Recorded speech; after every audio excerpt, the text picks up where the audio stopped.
With deep ambitions to take over the electric vehicle space, Henrik Fisker has failed many times to take on Tesla. Back in 2012, Fisker Automotive sold the Fisker Karma, which was a hybrid luxury vehicle that went for over $100,000. However, just 1 year later, Fisker Automotive went bankrupt. Henrik Fisker claims that he has learned his lesson and will now take down Tesla. In this video, I'm going to cover Fisker's plans to take down Tesla. If you're new to the channel, please consider subscribing for more content like this, and let's get right into it. While Elon Musk welcomes competition, Henrik Fisker is certainly someone he doesn't welcome. Back in 2007, Tesla paid Fisker $800,000 to design the Tesla Model S. After hiring Fisker, Elon gave him access to Tesla's trade secrets, business plan, and engineering data of the Tesla Roadster. However, Henrik Fisker, who is famous for making impressive car designs for BMW and Aston Martin, kept on giving awful designs for the Model S. A few months later, Henrik left Tesla to start his own automobile company, Fisker Automotive. Elon Musk was livid, as he told Henrik all of Tesla's business plans, trade secrets, and data. And now Henrik was starting his own electric car company with those ideas. Tesla then filed a $40 million lawsuit but lost it due to the lack of evidence. Elon Musk told Automobile Magazine, "I don't think very highly of Henrik Fisker. At first, I thought I would outsource the design of the Model S to Henrik Fisker when he had a styling company. And the initial proposals he came with were pretty good. And then as we got into it, they started getting worse and worse. I was very puzzled as to why he was producing such awful designs for us." It turns out what he actually decided to do was to take our specifications for the Model S. He took that basic plan, shopped it, got it funded, didn't tell us. What it turned out was we were paying him to do styling for his own car. Henrik Fisker responded to this by stating, "Firstly, to set the record straight, Fisker won in court. A judge threw out the case and awarded costs to Fisker." Because of this betrayal, it's not a surprise that Elon Musk and Henrik Fisker are not friends. Henrik was creating his own electric car company, Fisker Automotive, while pretending to support Tesla by working as a designer being paid $800,000. Now, as we all know, Henrik's first attempt to beat Tesla failed in 2013, as his automotive company went bankrupt. Nonetheless, Henrik is back with a second attempt to take on Tesla.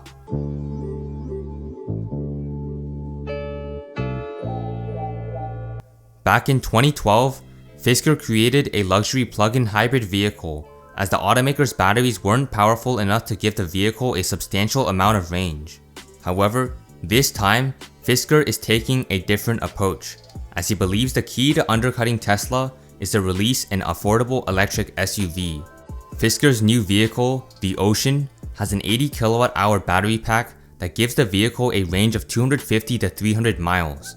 For a startup, it would seem like this vehicle would cost your house, your heart, and your kidney.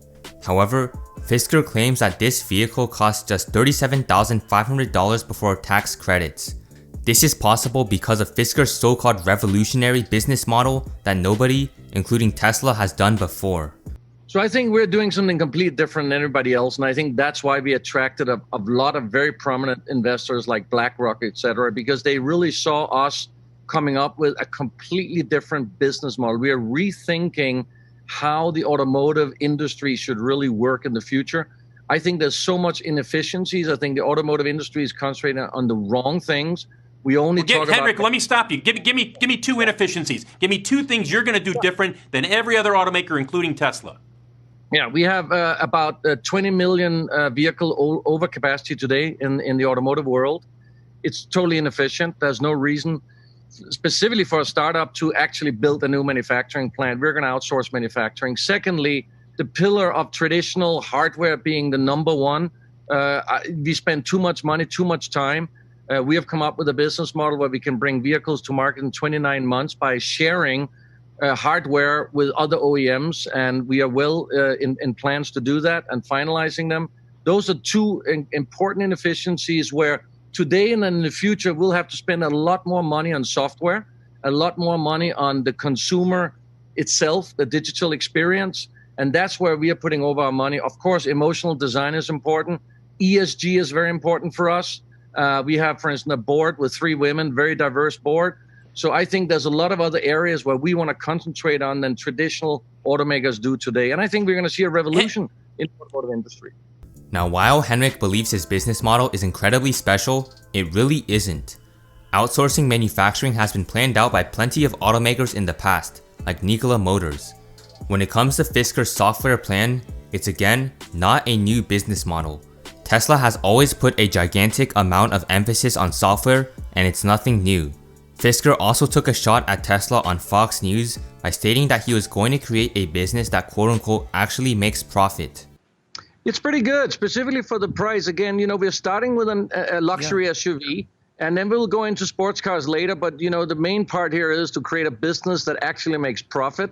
And that's been difficult for any of the EV companies or any of the big companies that's made EVs. So I think we've come up with a really lean business model where we actually are more like Apple, Foxconn, if you want. We are a digital car company. We sell direct to the customer, so we avoid any middlemen. And that's why we can make such affordable vehicles and also make a profit margin on the vehicles. Another way Fisker looks to dominate the electric vehicle space is through solid-state batteries. Solid-state batteries have been hyped up for years now, but there are still many barriers that make it not ready for commercial use. However, Fisker believes he has achieved a solid-state battery breakthrough that will allow for 500 miles of range on a 1-minute charge. Well, we're also showing our new battery technology that I talked to you, Stuart, about last time. And this time I actually brought it with me, which is solid-state battery technology, which this allows you to charge in 1 minute and get more than 700 miles if you want into a vehicle. Whoa, hold on a second, Henrik. I've got to repeat that. You just held up a new battery system, and you're telling me that a 1-minute charge gets you a 500-mile range with that brand new technology. Have I got that right? And by the way, when am I going to see this? When am I going to see this? When can I buy into this? Well, we're looking to get this on the market already in the end of this year in consumer products. In cars, it's probably after 2020 because we still need to set up obviously a large supply chain, talk to battery makers to help us get this into a high volume production, which is not an easy feat. So it's going to be some time before we get into a car, but we are going to set up our own pilot production line already this year for some smaller batteries into consumer products. So Henrik, you are telling me that the breakthrough is there. We're now in a position, or some point in the very near future, to recharge very quickly and get a long range for the car. We're there. That's what you're telling me. That's what I'm telling you. This battery is here. That's why we brought it. I sold my scientists. We got to bring it CES, show it, not just talk about it. All right. And here it is. Henrik, flexible solid state. Yeah, look, it's fascinating. That looks to me like a breakthrough. I just want to be sure that when I'm going to see it and how much I'm going to pay for it. Henrik, you're a good man. Thanks for joining us. We appreciate it. I know you got more to say, but I got to run. Clearly, Fisker has high ambitions, but these ambitions seem to be backed up with little to no evidence. Until I see Fisker's vehicles actually being sold with solid-state batteries, I'm extremely skeptical of the technology. You also have a goal of bringing solid-state batteries. Experts say we are years away from that. Where are you in bringing solid-state batteries? So solid-state batteries are not going to be in the initial vehicle. We are still developing them. We are actually building about 20 batteries a week at our lab, but it's still on lab scale. We have to get them up to high volume production. This will still probably take a couple of years. But the point is we now have hardware where at any point in time we can put in batteries, we can add in software to this vehicle. When it comes to Fisker's cheaper vehicle, it also comes off as suspicious due to the fact that almost the entire vehicle is outsourced, which makes no sense when it comes to bringing costs down. Talk to me now about this Ocean SUV and mostly the pricing as you aim to undercut Tesla, for example. Well, thank you, Taylor. One of the big things for me is I've always designed luxury cars for over $100,000, and embarking on this venture to really get affordable mobility on the street, we had to completely rethink the automotive segment. First, the business model. How do we get cars directly from our factory to consumers without all the middlemen. So we have done that via the app. We have developed our own app. That's the first step. Second step, I believe that there's a consolidation happening in the car industry around electric vehicles.